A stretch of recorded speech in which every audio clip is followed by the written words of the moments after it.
Welcome to Toffee TV. It is the Everton News Daily. Might just change it to the Everton Transfer Daily. It seems a little bit more appropriate. It has been announced in the last hour or so that Everton have completed the signing of Jordan Pickford from Sunderland for a fee of an initial down payment of £25 million, could rise as high as £30 million, which is a record, a British record for a goalkeeper. He signs on a 5-year deal, and it's a fantastic signing, isn't it? It's someone who Ronald Koeman had identified with Steve Walsh, kind of March time, February, March. They've been looking at him. He got better and better, and they made their initial contract. Then there was a few other goalkeepers bobbing around. Obviously, Joe Hart was one who was quite firmly near the top of that list. But Pickford has been the one they've wanted, and they've got their man. And it's great just to see Everton actually being able to go out and do that piece of business straight away without any messing around, without the haggling. Go and get it done. There was nonsense the other week about £8 million bids and everything else. He was never going to go for anything like that. And Everton knew the value of him. They spoke to Sunderland virtually straight after the Arsenal game and knew what they wanted. So, we've got it tied up now. 5-year deal. The contract was signed in Poland. Notable mention for Contract Dave, who went out to Poland and got that done. Want to see lots of him this summer next to players. Like I said, it's a great bit of business. Me and Ped are gonna do a Jordan Pickford video when he wakes up. He's just got back from America. He's not jet flagged, is he? He's jet lagged. So we're gonna do that in a minute. So look out for that. That'll be out later as well. But a great day. We've got a proper goalkeeper, haven't we? We've got our number one. Ronald Koeman's number one. He's in now, and the rest of it can start getting built from there. A little story today that Martin Stecklenburg may be on his way out. I'm not sure how true that is at the moment. That's just a rumour that's going round. But maybe that will signal the end of Stecklenburg. Maybe Joel will stay and be Pickford's number 2. I don't know. It's probably a little bit too early for all that. But fantastic news that Everton have completed the signing of Jordan Pickford, and he can get that out the way before the under-21 tournament starts tomorrow, or rather England play tomorrow, and he is Everton's new number 1. Looked delighted, said he was looking forward to coming to the club, big ambitions of the club, and he's excited to be here. So great start to this new transfer market, isn't it? Look out for more tomorrow.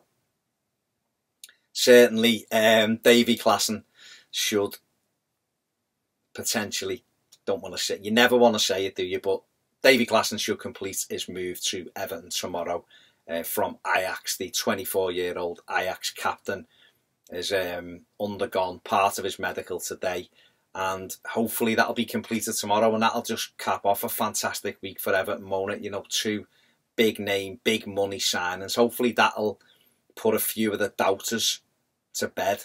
And I'm not just talking about doubters in the media, I'm talking about our own fans that still won't have it.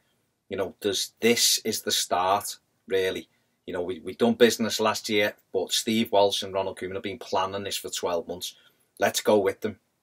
Let's back everything they do, because they're trying to get Everton to be as good as they can. And, Farhad Moshiri's come in and is basically like that, and it's getting better and better. More to come. Klaassen, like I've said before, he looks a really good signing, but I've not seen that much of him. He presses from the front, he works hard, scores goals, and is a midfield player. What more? What more do you want? The Ajax captain. He's played for the Dutch national side as well. Ronald Koeman wants him. I think he'll be a fantastic addition to Koeman. It's all about building this squad up, isn't it? With what he done last summer. I keep forgetting about the likes of Yannick Bolasie, who, he's going to miss the first couple of months of the season, but he's going to come back and he's going to be someone who we haven't seen for a while. Another fresh face in with everything else that's going on. It's fantastic. Koeman still looking at 2 centre-backs. Yes, there's been lots of rumours flying around about Italian clubs and everything else, but Koeman looking at 2 centre-backs, no question about that, and is still looking at, 2 or 3 front men. The Sandro Ramirez, everyone keeps asking, no more news on him.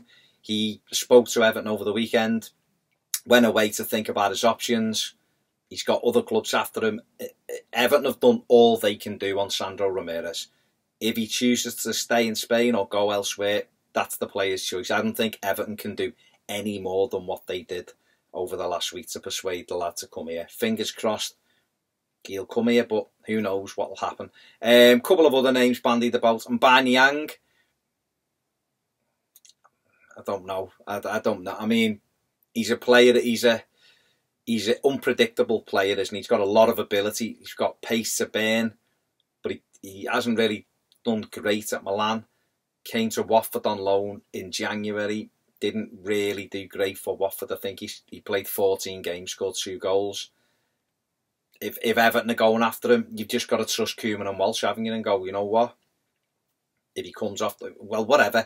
It's about backing them, isn't it? I don't know how. It certainly hasn't progressed where I'm thinking that's about to happen, but he's been mentioned. Other players have been. Carlos Bach has been mentioned. There's been all sorts. Even Gomez, the Milan centre-back, has been mentioned today.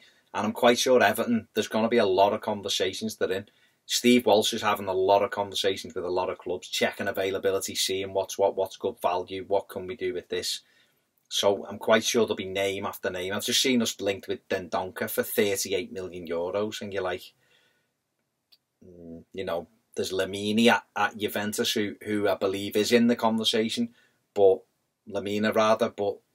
whether we follow that up, I don't know. Brozovic at Inter Milan, you can go on, because there's players who are available to move. Personally, I want centre forwards and I want them in sharpish, but I understand what Koeman's doing. I think a centre back, once Klassen's in, I think a centre back probably will follow quickly after that one, all things being well, and then we build from there, don't we? But it's really, really exciting at the moment to be an Evertonian, so just enjoy it. Just enjoy this ride. I mean, I've had people messaging me already going, right, when's the next one? And when's the next one? We just spent 30 million on a keeper. Just enjoy it, let it sink in, and then you can all have a bevy tomorrow and go to town when tomorrow's signing's announced, and then we just see what happens. But Ronald Koeman, Steve Walsh and Farhad Moshiri ain't messing around this summer. There's work to be done, and they're doing it. Nothing further on Lukaku or Barkley, whatever. Let's concentrate on the people who are coming into our club to help us be a better football club. That is the Everton News Daily for Thursday, the 15th of June. Like I've just said, me and Ped will have a video out about Jordan Pickford in the next hour or so, so make sure you check that. If you're watching this in about 2 hours, it's probably already out. It'll be out. Just look for it. I've been Baz. See you soon on Toffee TV.